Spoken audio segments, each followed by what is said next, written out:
What the haters talking about?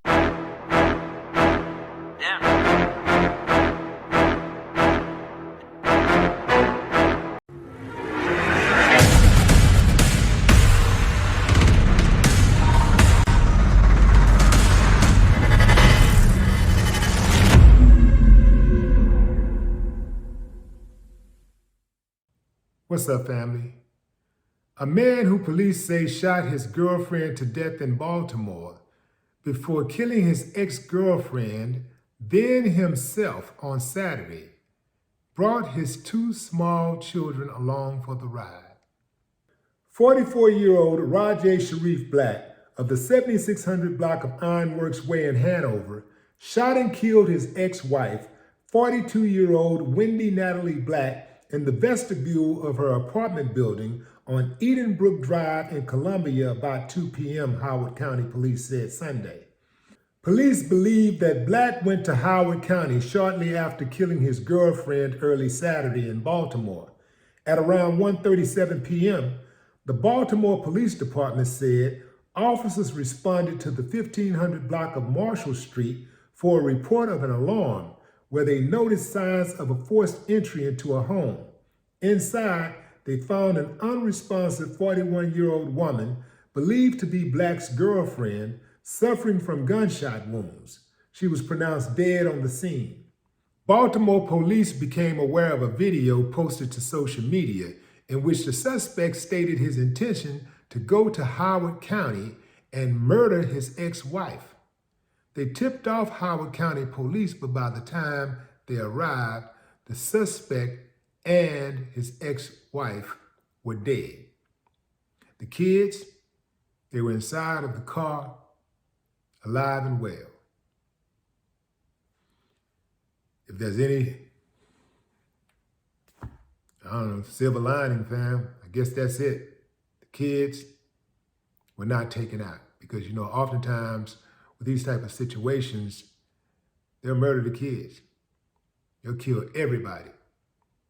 Straight out the gate, fam, when I first heard about this story, I was about to go in because I have zero tolerance for simps.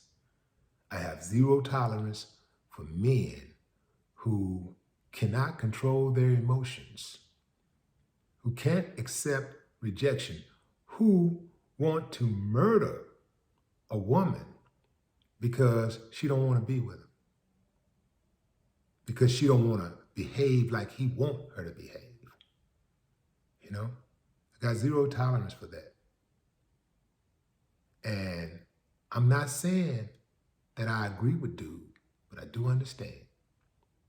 He explained why he did what he did. And he said that he was in a bitter custody battle with his ex-wife, who falsely accused him of molesting his own children. And he said that she was the source of his depression. And then, pay attention to me, fam, because I'm going somewhere. He said he met a woman, he started dating. This woman became his girlfriend, he got her pregnant. And he said she threatened to do the same thing, to lie and say that he had molested his kids. This is when they were beefing. I wasn't there, but dude seemed very sincere. He seemed very sincere. And, he accused this woman of threatening to lie on him, just like the ex did. He said this woman said that he would never see his kids again. And he said, so I killed her. I shot her in the head. And my ex-wife, who's the source of my depression, who's the reason for my depression, she's next. And before he could actually finish the video, he was at her house, he was walking up to her house, and she had actually opened this, looked like a screen door or something. She opened and he said, oh, that's my ex-wife right there. And he went after her and the video cut off.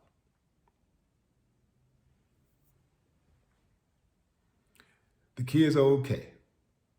The kids are okay. That's a good thing. That's a good thing. But here's where I'm going, fam. He said he was in a bitter custody battle with the wife, the ex-wife. Bitter custody battle.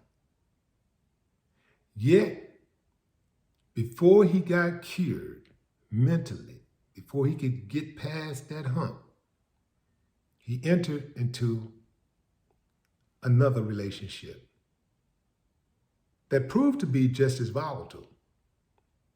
Fam, it is very important for you to take breaks between relationships.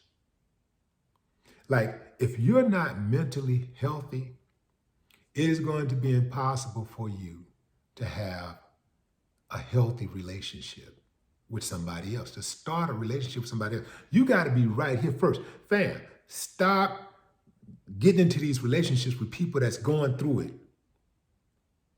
Stop. If they're already going through it, why would you take on that burden? I'm not taking it on. I'm not taking on, I don't care what she look like. I don't care how good it is. I'm not taking on a burden of a woman going through a bitter custody battle or something like that. Now, I know some of y'all say, well, you know, you got to take the good with the bad. I'm not. If you can do it, that's fine. But I'm not going to do it. Why start off a relationship like that? You know how, like, when you start a relationship, you got to have a honeymoon phase, right? Got to be a honeymoon. It's got to be all bliss, you know, like, it's got to be beautiful and everything cool. And, you know, yeah, the bullshit going to come down the road. But for now, hey, man, it's all lovely. It's all lovely. We ain't found out everything about each other yet. But out the gate, if I know out the gate, she got this thing with this dude and they tripping and he tripping and, oh, no, man, hey, man, y'all, hey, figure that out first. Y'all figure it out first. And then, you know, if it's meant to be, we'll come back together and we'll make this thing work. But I'm not taking on no burden. I'm not stepping into a relationship with a burden. I'm not going to step into it,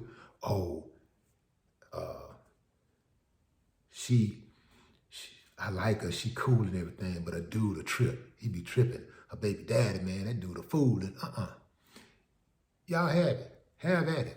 I'm going to let that other dude handle it because ain't going to be no knocking on my door in the middle of the night. Ain't going to be no roller pushing up on me. Ain't going to be no handling my woman and all this stuff. It ain't going to be none of that. None of that in my life. So the way that I avoid that type of stuff is avoid that type of woman who put herself in these type of positions. See, we all got to be responsible for our own conduct. We have to be responsible for the relationships that we make. I know situations where men have come to the defense of women who like to fight and gotten themselves killed. I'm talking about like brothers and cousins and uncles. You know, you go running up behind, you know, some woman, you know, trying to ride for or whatever, and dude is expecting because he know what type of dude you are.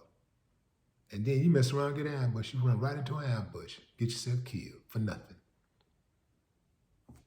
She ended up being with him. I've seen the situations where he killed you and she ended up with this fool who killed you. I've seen it happen, fam.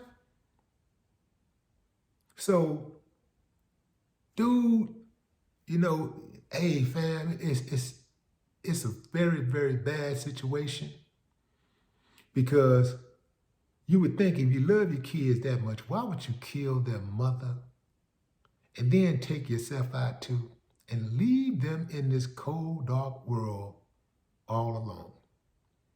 Maybe they got family, whatever, but ain't nothing like mom and dad.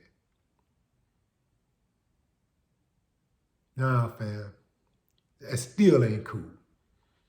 Like I said, I don't agree with it, but I can understand how somebody, like when you especially, I'm talking about if you know you're being lied on, if you know, assuming what he's saying is true, if you know somebody lying on you and they messing with you about your children, you know, that which you purport to love more than anything, and somebody is lying and trying and threatening to take that away from you,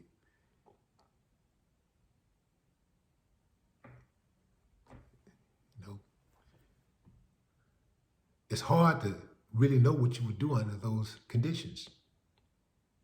And because it's hard to know what somebody would do under those conditions, you should not play with that, ever. You should not play with that. You take the weakest dude, who you think is the weakest dude. You might think he's weak because he's not violent, he's not aggressive. So you think he's weak because he take a lot of shit. But you never know when he's going to hit that breaking point. You don't know. These emotions, when people hit that breaking point, are very similar to drugs. People are using drugs. They never know when that's going to be the hit that's going to stop their heart, when that heart going to say, oh, I can't take no more. That's it. That's it for me. I can't do it no more. You never know. That's why I don't do drugs. You don't even know what's in that stuff half the time. So you never know what somebody going through, what somebody been through. That man said he had been going through it for 3.5 years. That woman, he been dealing with that custody issue for 3.5 years. And the woman that he was currently with knew, this is according to him, this is only his side of the story, knew what he was going through and used it against him, exploited his situation. That's cold, man. That's cold-blooded. But at the same time, fam, let's get back to responsibility. We are responsible for our own actions. So what was it about him that he picked 2 duds back to back? I ain't talking about just 2 relationships that didn't work out, but 2 women who played these games, assuming that he is telling the truth, that he didn't molest his kids. How do you pick 2 women with that same type of attitude? Easy, because most people have a type. And they'll get in the same relationship with 10 people with the very same characteristics. 10 dudes, the same kind of dudes. 10 women, same kind of women. And then, it's everybody's fault but theirs.